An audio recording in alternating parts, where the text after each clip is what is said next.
This is FreshEd, a weekly podcast that makes complex ideas in educational research easily understood. I'm your host, Will Brem. Today we take stock of the COVID-19 pandemic and higher education. After nearly 4 years, how have universities changed? And what might their future look like? With me to discuss the post-pandemic university is Mark Carrigan and Susan Robertson. My experience as someone who hadn't organised online events before the pandemic and has since organised a lot of them is that they do have to be choreographed in a much more restricted way, because you don't have the cues, you don't have the kind of tacit knowledge of embodied interaction. You have to have a clear structure to it, and if you do that, they can work really effectively, but it's a very different kind of event. And the huge advantage is inclusivity, but conversely, there's something that is lost from face-to-face events. There'd been a deep level of resistance in Cambridge to doing things like examinations using laptops. But now here, students are going to have to do exams. They're going to have to do exams clearly on laptops. There'd been a little bit of trialling of the use of digital examinations and things like that, but not en masse. And this is, of course, going to be a problem once you hit the sciences and you're thinking of experiments and things like that. Mark Carrigan is a lecturer in education at the University of Manchester, and Susan Robertson is a professor of sociology of education at Wolfson College at the University of Cambridge. Together with Hannah Moscovitz and Michele Martini, they've recently co-edited the volume entitled Building the Post-Pandemic University, Imagining, Contesting, and Materializing Higher Education Futures. Mark Carrigan and Susan Robertson, welcome to FreshEd.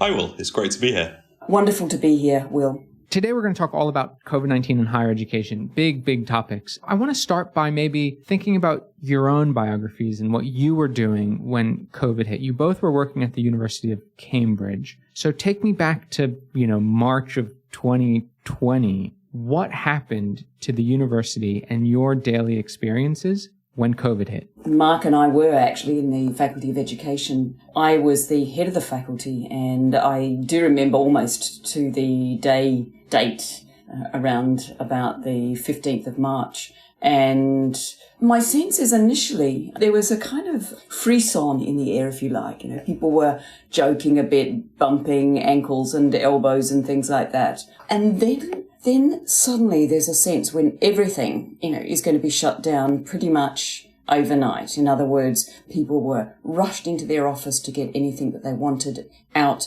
that the building was going to be closed. Anyone that was to be on the streets, more or less, needed a piece of paper, which I actually did. I had a piece of paper as a critical worker. But you had, it's eerie to think about it now, quiet cities. Cambridge is incredibly busy, thronging with tourists, dead buildings, 2 to 3 people at best in a building, and not really a sense of how then to get this huge enterprise called higher education, where, it's buildings and it's people and it's classrooms and it's timetables and it's examinations and so on, that all of that routine that makes for the structure of higher education suddenly was just, it melted, a bit like the glacial kind of warming at the moment. It was so startling. Yeah, sure, the birds loved it, but it was a very eerie place to be in. And certainly as a senior manager in the university, because there were so many constant and daily decisions to be made. And just so essentially, there is in universities what are called these different groups. So I'm in a gold group, and that gold group is always, as part of the risk assessments in the university, made up of certain kinds of people. Your perhaps journalist, your person that looks after IT infrastructure, a school manager, in this particular case, admin, mine as the head of the faculty.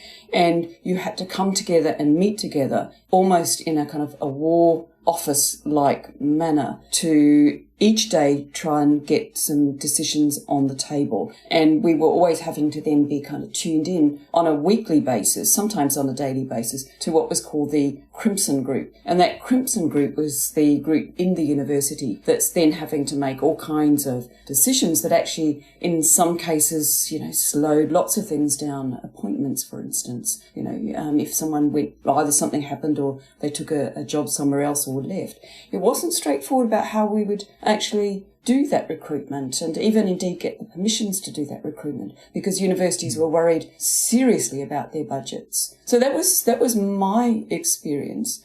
Mark, what about yours? It was very different in a lot of ways. I mean, I was a postdoctoral researcher, so nothing operational really depended on me. And that was a relief, but also anxiety-provoking in a way, because I didn't feel I was hooked into wider systems in a way that would have facilitate any agency. But the crisis as a whole completely blindsided me. In the run-up to it, it was the third major strike action in a short period of time. And I was so caught up in the routine of going to the picket line, feeling stressed about the disruption, that I wasn't really reading the news at the time, which is very unlike me. And I remember towards the end of the strike thinking, when this is over, the disruption is finished. This strike will be the most disruptive thing that happens in my life for the next year or two. And then, it's out of the frying pan into the fire. But when the kind of shutdown began, everything changed and yet not at the same time. I mean, my teaching moved to Teams, but it was small group teaching that easily made that transition. My research moved to the home, but my research often took place in the home anyway. My defining memory of it was domestic, really, kind of squabbles with my then partner about where, kind of noise in the house, access to internet. The fact that a house that can be comfortable if you have busy routines cannot be an office for two people, that the infrastructure was not sufficient. Suddenly all the neighbours were home all the time, so the level of background noise became very different in the neighbourhood. And so, it's kind of that violent hybridization of the public and the private and getting used to everything being mediated through Zoom. That's what really fascinated me. And so, possibly rationalizing it as a defense mechanism, I very quickly decided that I wanted to study the post-pandemic transition. So I set up a blogging project with some online conferences a few months later. And that became the genesis of the book that we're talking about from those initial conferences. And I found that comforting to kind of treat it as an intellectual object. It gave me that sense of agency over it that I think I was lacking in personal and working life prior to that. Mark, I want to ask about that initial moment when you started teaching on Teams, because it was so abrupt and so quick. And like you said, it blindsided you. Did you have any experience with Teams, Microsoft Teams, before the pandemic? No, I didn't. And I think few people did. I mean, Teams, the state of its development at the point the pandemic hit was fortuitous for Microsoft, to say the least, that they had stumbled into developing the perfect solution to the problem organizations around the world were then facing. But I found that transition relatively seamless, less because of the technology and more because of the nature of the teaching. So the Cambridge tutorial system is small groups of 3 or 4 students usually. And because I've been teaching them throughout the year, there was a kind of existing level of connection and trust. And with small groups, that transition was a lot easier. But, a few years on, when I'm in a position of coordinating a lot of teaching for quite a large team, I can now see how much more complicated that transition was. And so in a way, it was quite an easy experience for me. And I can see that it wasn't for most people in academia. And so, Susan, at your level, at these decision-making levels at the university and these different teams that existed, what was the conversation like in terms of, how are we going to manage teaching and the student experience? What was being discussed and decided at that sort of management level? Well, there were lots of huge decisions.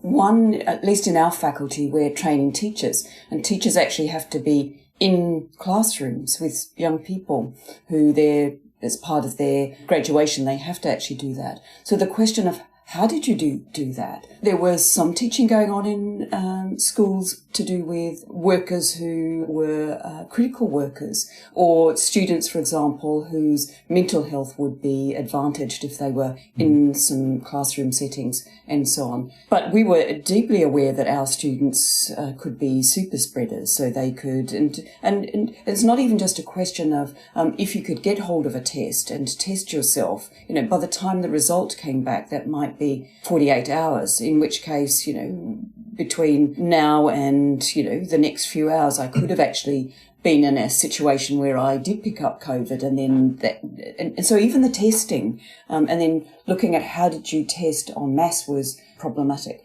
But our students also, certainly the undergraduate students, live in colleges, and the colleges, my sense is, not all of them, but some of them just completely hit the panic button, and they gave the students more or less 24 hours to be out of the college. Now, this is scattering the students to the wind.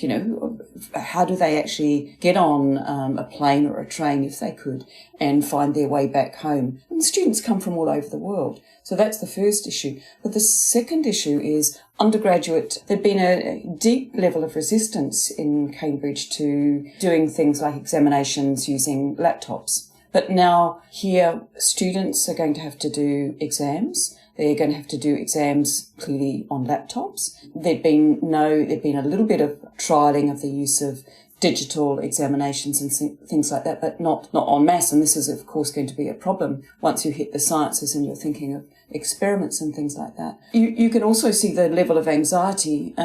Some of listeners will be a bit surprised, but the examination marks that count for our undergraduate students is the final set of exams, and weighted almost 100%. And now what you can see is young people, not in equal settings, sometimes with better technology and better bandwidth, but sometimes not, sometimes in families where they're not in competition for the space or the technology, but sometimes there is a lot of things going on in that household. So the question then was, how did they do examinations that absolutely count when it's your final third year exam results? They are the ones, 100% weighting, that mean that you go on to further work or what kind of employment you get, and so on. Now, these are huge decisions. How do you run a science lab? And actually, science labs, you'd have to get critical workers with pieces of paper coming in and looking at how they might, at distance from each other. What we also did in our faculty is looked at a space that we could create where people could come in and record lectures, but you had to have a door in and a door out. We had to have mechanisms where everything was cleaned. If you used a space, you had to clean the space as you left. So cleaning resources, if you could get them, were everywhere. Masks and gloves and so on, kind of everywhere. It was a weird, spooky... We're very social beings. And so, looking at who's coming down the stairs and then, or walking up behind someone at 2 meters, life in the 2 meter society, was completely odd. Like, to show your love towards someone is to stay away from that person. Just a very different way of thinking of what social means. I guess, now that we're 3.5 years on from the pandemic or so, or the onset, let's say, particularly in the UK in the March of 2020 sort of moment, have institutions of higher education, have universities themselves changed because of the pandemic? And do you think some of these changes might be long lasting, right? Or I guess the issue is around how much was COVID sort of a blip that just sort of, at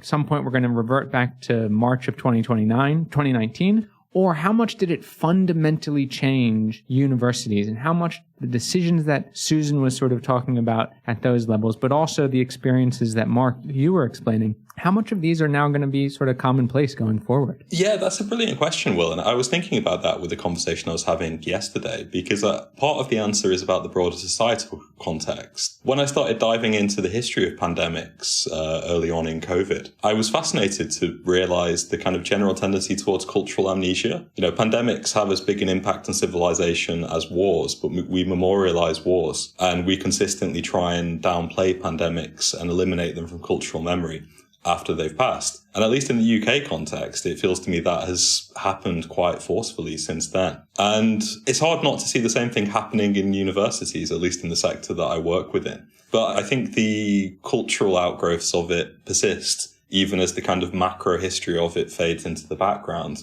with things like the enforced digitalization and what that means for digital literacy of staff, the acceleration of governance and how that changes the kind of imaginary of university managers. We can enforce this change rapidly, dramatically, and thus we might be able to do it again. So I think those legacies are there, but against this backdrop of cultural amnesia. And that's a very odd combination where we're changed, but we're not discursively aware or acknowledging the fact we've changed. And that's possibly quite dangerous in some ways, I think. Is it about trauma in any way? It feels like we went through this collective trauma, and like not talking about it is a survival strategy, it seems. But yet, as you're saying, Mark, it's all, things have radically changed. And so it is this really, really strange moment to be in. I couldn't agree more. I mean, I think there's an individual trauma, but a collective trauma as well that possibly operate in slightly different registers. And, kind of a lot of the psychotherapeutic literature on trauma will talk about an inability to change, an inability to innovate as a response to trauma. You get locked into particular ways of relating to the world. And I don't think that quite fits with institutions, but I think the capacity to really learn institutionally from these experiences is locked down. So the changes are there, but without acknowledging and affirming and reflecting on them. Possible ameliorative transformations, the kind of possibility that we could transform in more effective, more equitable ways. I think that was a tendency that we're at risk of losing because of this kind of institutional trauma that's lurking in the background. So one example, I think, that is a positive outcome in the ways you were describing, Mark, there would have been a very strong view that while academics could make decisions around, days that they worked at home and days they came into the office, that was never something that administrative staff were given the opportunity to do. And in many cases, perhaps their conditions were potentially constrained. But you can see, and certainly for a university like Cambridge, where a lot of people don't live in the centre because it's quite expensive, so they live in the surrounding villages and neighbouring, some distance sometimes, at 1 or 2 hour train ride. So administrative staff could function extremely well, as long as you digitised, fee claims and those kinds of things, which actually hadn't kind of accelerated that. So there were lots of things. My sense is that I think those outcomes are actually good for the environment. Why do we have to hop in a car or on a train and go some considerable distance in order to put your face in at work? It's interesting, in yesterday's newspaper, Guardian, you can see even, for example, Zoom is insisting its employees come in at least. So this is apart from Microsoft Teams, Zoom was everything.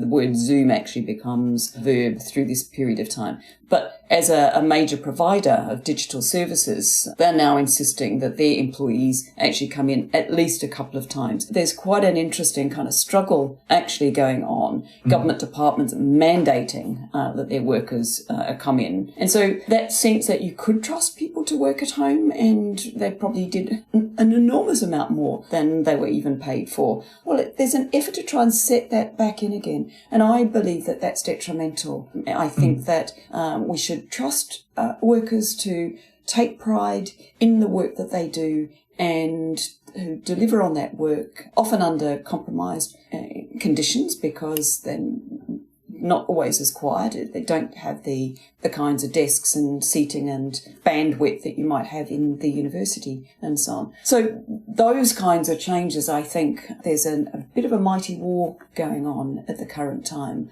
across different organisations that doesn't exempt the university. In universities, because I understand the point of that sort of hybrid working and how that can be really beneficial to all types of workers, not only certain classes of workers, especially in universities. But at the same time, there's another, there's also this element of the value of face-to-face. 3.5 years on, what have we learned? What have universities learned about when face-to-face needs to happen and can't be replicated online? Or have they learned that? Is that even a conversation? I don't think we have learned that, and I was fairly optimistic that we might move towards a position of symmetry, where rather than getting bogged down in a tedious cultural politics of, digital is destroying the authenticity of social interaction, or, social interaction in person is a retreat from the kind of modern affordances of the digital. I hoped we'd get to a point where we recognize that different modes of interaction have different affordances and different constraints, so we could begin to design for the best way of organizing any particular group activity. But I don't think we have reached that point. I think we've had a kind of chaotic hybridization, which sometimes can feel like the worst of both worlds. There are huge inclusivity gains that can be achieved through hybrid working,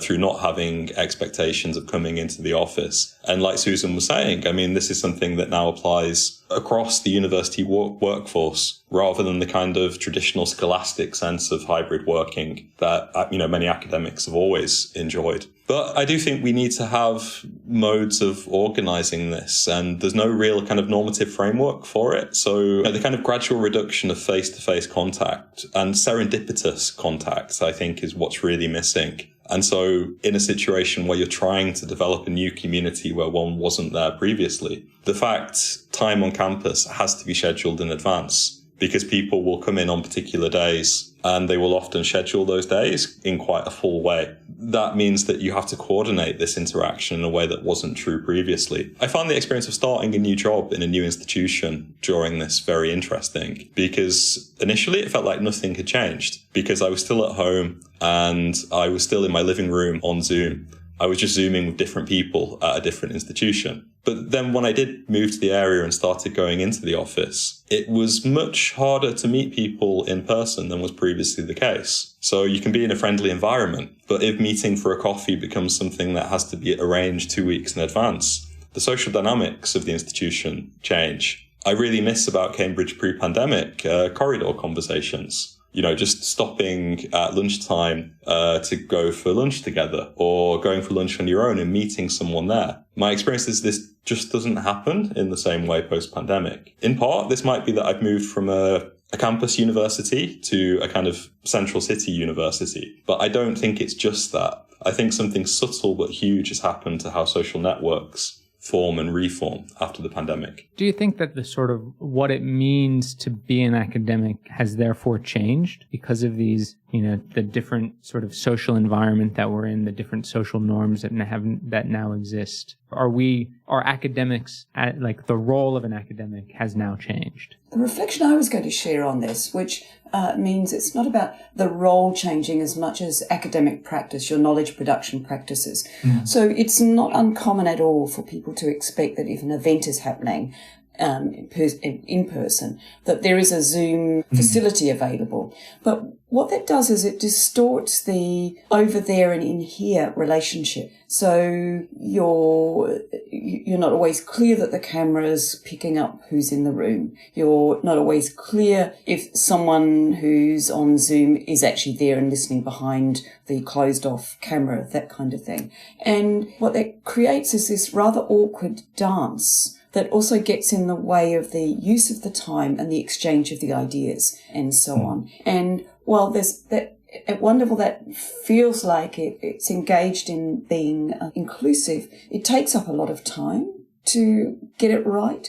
It's rather distorting. Often the camera isn't on the person speaking or on the people in the room, or on Zoom you can't quite see who's in the room because it doesn't have that level of depth and things like that. So my sense is that our knowledge producing practices and our knowledge sharing practices are rather awkward now. And I feel that what we've got to do is think through ways in which we can have both inclusion, but also a much freer, flowing set of exchanges where we're able to understand, body languages and things like that. Yeah, we're a long way from getting that right. I couldn't agree more with that. Yeah, I think that's spot on, Susan. And I remember a conversation we had years ago now, early on in the pandemic, where we hit upon the metaphor of choreography for online events. And that stayed with me because my experience as someone who hadn't organised online events before the pandemic and has since organised a lot of them is that they do have to be choreographed in a much more restricted way, because you don't have the cues, you don't have the kind of tacit knowledge of embodied interaction. You have to have a clear structure to it. And if you do that, they can work really effectively. But it's a very different kind of event. And the huge advantage is inclusivity. But conversely,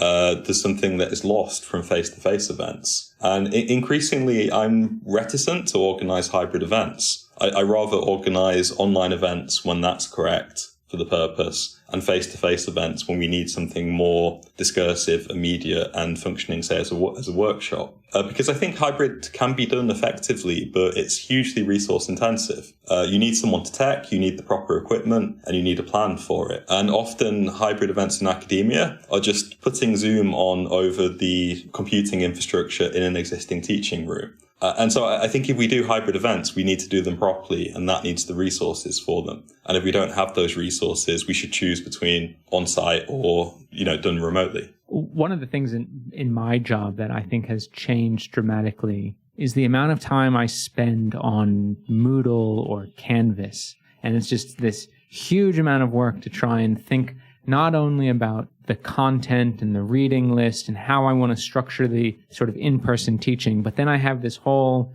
online learning space that has to be designed and curated and pulled together. And it takes so much time to do it, much more than, sort of the preparation for teaching ever took before. So that, for me, that's something that is new and is continuing on. So even though I teach in person now 100%, I still have these online learning spaces that continue. And I guess this raises a question that I'd like to ask about is, so we've discussed ways in which the way in which academics operate has changed. What about students? Like, have the experiences of students changed? Has the meaning of what a student is, has that changed? What has happened 3 years on or 3.5 years on in relation to the student? I think it's going to be different in different places, but certainly the thing that we saw at the time when students were quite harshly almost quarantined, placards in windows, as if they were in prison, those kinds of issues. And we did see significant mental health issues. And in fact, we can see that is also spiked. That is a major concern. Young people who were caught up in a series of maelstroms, wasn't if they're in school, how did they do exams in order to get onto university and feel that the whole process was fair.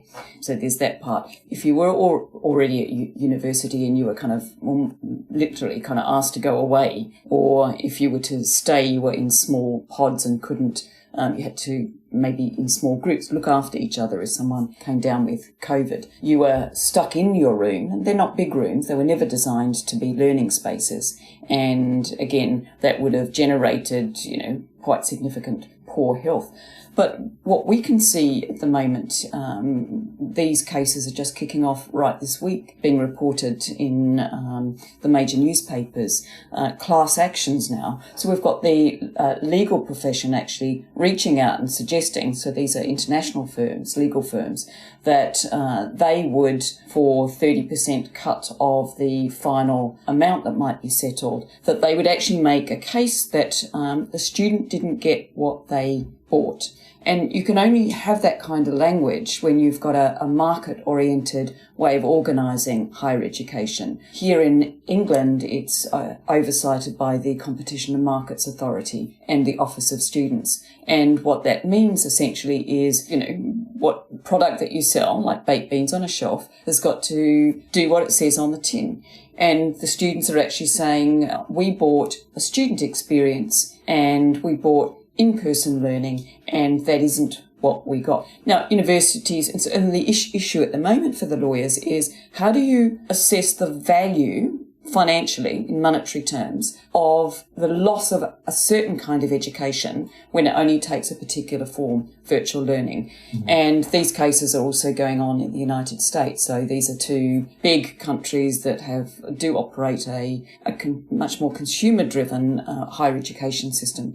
And my sense about that is that is potentially devastating for how we think about knowledge production in the university, its circulation, and so on. Because if at the end of the day, a student understands, has now enrolled themselves, committed themselves, perhaps because there's a financial return from the class action, that this is consumer, this is what they bought and it's not what they got, that actually really, I think, undermines everything that we feel is important about the university. Knowledge production, its circulation, its engagement, its curation, all of these kind of activities are fundamentally important for the health of a society. And to almost stitch it into, let's say, precedents around cases and things like that, is going to harden the difficulties of pulling it back from that, I'd say, very unhealthy brink. So I see some big dangers and issues ahead. Yeah, and I'm really worried about what that might mean for how universities relate to digital education. The kind of emergency delivery during the pandemic was a huge achievement brought about at great cost, but it was an incredibly limited model of what digital pedagogy can be. Much of it was focused on the delivery of content, and that was a situational necessity. But my worry is these court cases, as they play out, could contribute to a stronger desire to flip back to the old normal, and the capacity of online education to facilitate more participatory, more creative, more equitable forms of engagement could be lost. And that's really worrying. And, those court cases, I was shocked to see outside our graduation ceremonies. There was actually a van that had been driven outside with a huge advert on the side inviting people to take part in the action. It's almost like what Zoom did in the beginning, right? Where all these ed tech companies coming to the rescue, right? When all these institutions shifted online. Now we're at the stage of the pandemic when it's the lawyers who are sort of taking advantage of this opportunity. I mean, it's really quite sort of shocking. And I mean, it'll be interesting to see how it plays out. And I guess, as a final question, we're sort of course, still in the pandemic, but we're also sort of far enough away where some of these big tensions and issues that are sort of reshaping the university are sort of taking hold and becoming manifest. And so, what are some of the tensions that you would point to that we need to keep an eye on going forward in terms of the post-pandemic university? Like, what are the big ones in your mind? Let me just, share with our viewers, the venture capital moved into the education world in a serious way. And if you look at the kinds of figures, there's an organisation which in itself is a venture capital organisation, Holland IQ, that some of the listeners might either know or want to look out for. What that's doing is it's tracking ed tech investments into sectors like higher education. And it's an astonishing amount of ed tech money that actually went into the higher education world. I mean, it's trailing off a little bit, but it's in the billions and billions, and major transactions taking place that are also being monitored. But what I've logged on essentially is now all kinds of different platforms to do with workforce training, to do with helping, let's say, schools and teachers potentially to connect if they need to, workforce learning platforms, Unwell, another one to do with mental health and so on. So I would say that the infrastructure of the university has been rapidly potentially kind of platformed. And this does require, in very significant ways, our attention and our research energies to try and understand what because platforms structure possibilities and knock out others. So what are the new structural and strategic selectivities that get put into place when our activities, our knowledge exchange activities or our knowledge creation activities or our knowledge sharing activities or curation, etc., is now underpinned by a platform. And Mark, share with us your thoughts on ChatGPT, which is a platform, but what a feast it's been given. Look at all those data traces that it's got. Look at all those conversations that were taking place. There are elements of the pandemic digital response that really worry me looking back, particularly the kind of easy embrace of surveillance pedagogy. So, kind of online proctoring is the most notorious example of this. But there was a broader tendency to embrace the idea that you could find digital solutions to problems of assessment integrity. There was also, kind of naivety sometimes in digital procurement within universities, where the stories of edtech providers were accepted wholesale and often acted upon in a way that was disconnected from academic governance. And as we're kind of entering a situation where generative AI saturates the university landscape, those tendencies really worry me if we see a resurgence of them, because we now have enormous socio-technical challenge about how we pivot assessment towards approaches that are adequate to generative AI. And I don't think this is a case of the assessment system working fine previously, then a technological disruption has impeded it. I think cracks in the assessment system have been showing for years. I mean, contract cheating, essay mills have been seen as a specific issue of student misconduct, whereas it seems clear to me this was a systematic weakness in the assessment system facilitated by digitalization. You didn't have mass essay mills until you had mass access to the internet. The business model depends on digital technology. And now we're seeing those cracks become ever wider.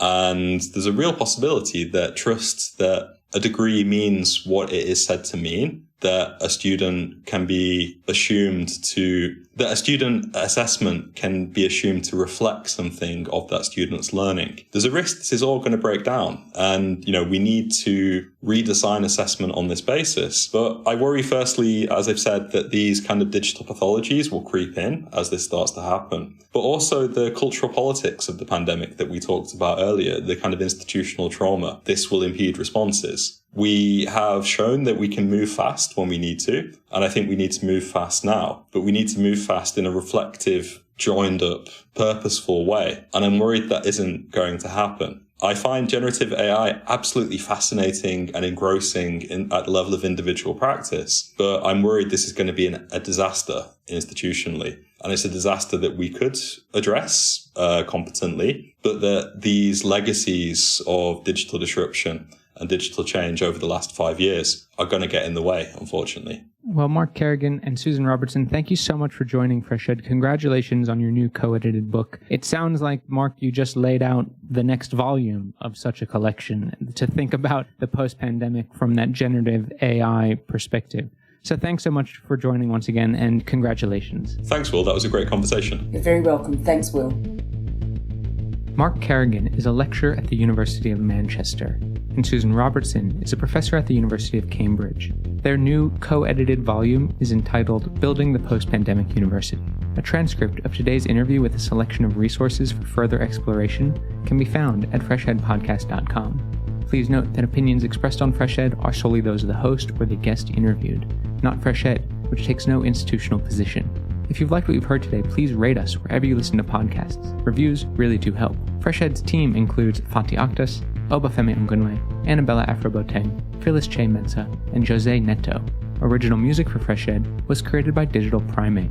FreshEd is an independently run podcast without advertisements and is made possible by the support of NORAG, the ShockDev Family Fund, and listeners like you. Please consider donating to FreshEd by visiting freshedpodcast.com/donate.